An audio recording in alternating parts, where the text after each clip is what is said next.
बिहार के एक बड़े सियासी घराने का एक लड़का माया नगरी मुंबई में अभिनय करने जाता है। वह फिल्म भी करता है, लेकिन वो ये सोचकर परेशान रहता है कि आखिरकार हमारे बिहार के लाखों ऐसे मजदूर हैं जो बिहार से बाहर अलग अलग प्रदेशों में नौकरी और मजदूरी के लिए आते हैं, ताकि उनके परिवार का भरण पोषण हो सके, जीवन यापन हो सके।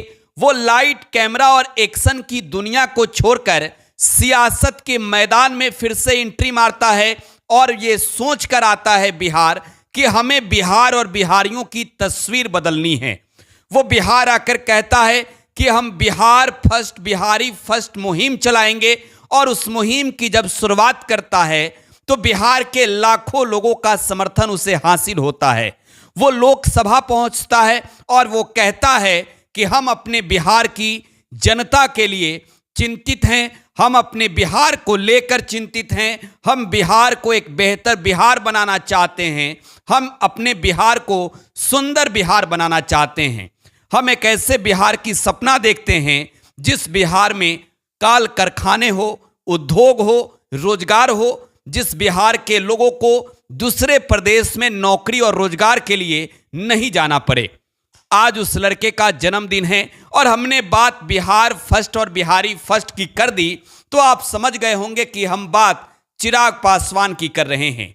लोक जनशक्ति पार्टी रामविलास के सुप्रीमो व बिहार के जमुई लोकसभा सीट के सांसद चिराग पासवान का आज जन्मदिन है। 41 साल पूर्व 31 अक्टूबर 1982 को रामविलास पासवान के घर में एक लड़के का जन्म हुआ था। रामविलास पासवान ये चाहते थे कि उनका बेटा चिराग सियासत में आए, लेकिन चिराग को पसंद था लाइट, कैमरा और एक्शन। बिहार से वो मुंबई पहुंच गए और मुंबई में जाकर चिराग पासवान ने फिल्म के क्षेत्र में अपना किस्मत आजमाया और चिराग पासवान ने एक बेहतर फिल्म में अभिनय भी किया।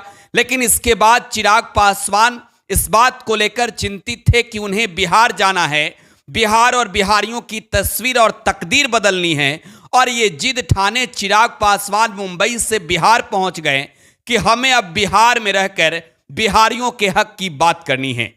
बिहार में अगर सत्ता की बात करें तो लालू प्रसाद यादव की सरकार रही, राबड़ी देवी की सरकार रही, चाहे नीतीश कुमार की सरकार रही, चिराग पासवान ने जिन सरकारों के काम को बखूबी देखा है, चिराग खुलकर बिहार में आकर कहते हैं कि सरकारें चाहे जिसकी क्यों ना हो, बिहार के जनता के हित की बात नहीं हुई।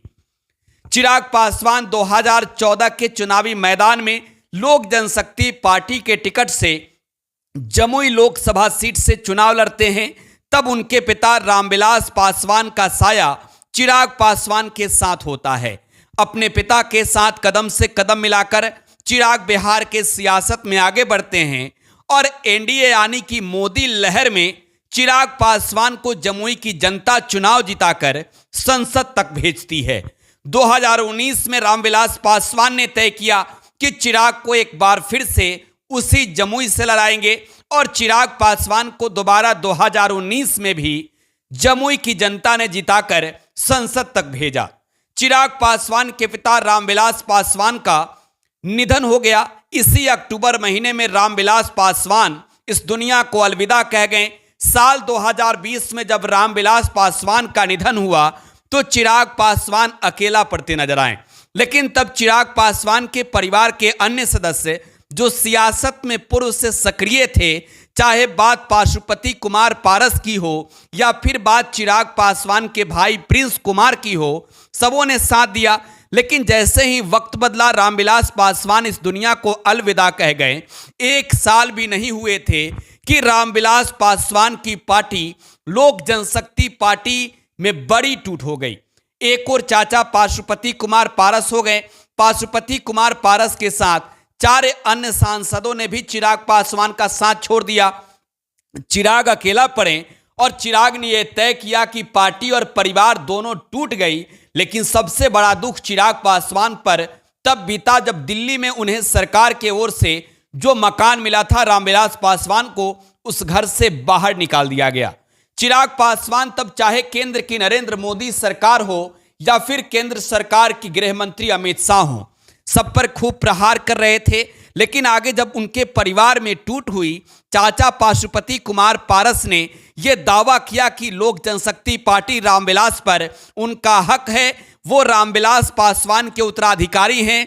तब चिराग ने कहा कि वो रामविलास पासवान के अंश और वंश हैं, वो रामविलास पासवान के वारिस हैं और रामविलास पासवान के राजनीतिक उत्तराधिकारी हैं। बिहार की जनता ये तय करेगी कि एलजेपी किसका है। चुनाव आयोग तक बातें पहुंची और एलजेपी दो गुटों में बंट गया। एक और पाशुपति कुमार पारस के साथ जो 4 अन्य सांसद थे, यानी एलजेपी के 5 सांसद, चुनाव आयोग की ओर से राष्ट्रीय लोक जनशक्ति पार्टी, एक नई पार्टी उनको दी गई। तो चिराग पासवान को लोक जनशक्ति पार्टी रामविलास के नाम से एक बड़ी जिम्मेवारियां मिली। चिराग लोक जनशक्ति पार्टी रामविलास के कुनबे को मजबूत करते आगे बढ़े।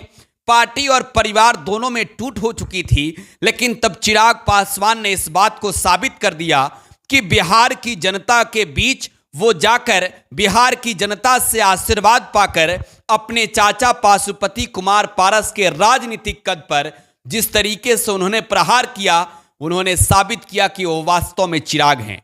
चिराग पासवान ने यह तय किया कि अब रामविलास पासवान के राजनीतिक विरासत को संभाली है तो बिहार में अपने जनाधार को बढ़ाना है। चिराग पासवान युवा हैं, ऊर्जावान हैं और इसमें कोई दो राय नहीं कि बिहार की जनता चिराग पासवान को उम्मीद भरी निगाहों से देखती है। चिराग पासवान बिहार के सियासत के 2 युवा चेहरों में एक हैं। तेजस्वी यादव और चिराग पासवान, ये 2 बिहार के सियासत के युवा चेहरे हैं। तेजस्वी के पास सत्ता की जिम्मेवारी है, चिराग विपक्ष में है और केंद्र में जो नरेंद्र मोदी की सरकार है, उस सरकार में फिलहाल जो गठबंधन है, उस गठबंधन के हिस्से में एक बड़ी जिम्मेवारी और जवाबदेही के साथ चिराग पासवान बिहार में काम कर रहे हैं।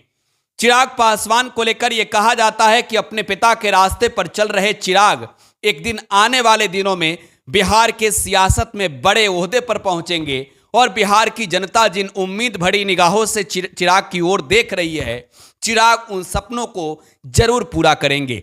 चिराग पासवान में एक बहुत खास बात यह है कि वो बहुत सौम्य हैं, वो बहुत कुशल राजनेता हैं और वो जानते हैं कि राजनीति के पिच पर उतरकर कैसे अपने विरोधियों को धूल चटाना है। एक बार फिर से चिराग पासवान को जन्मदिन की बहुत बहुत बधाइयां।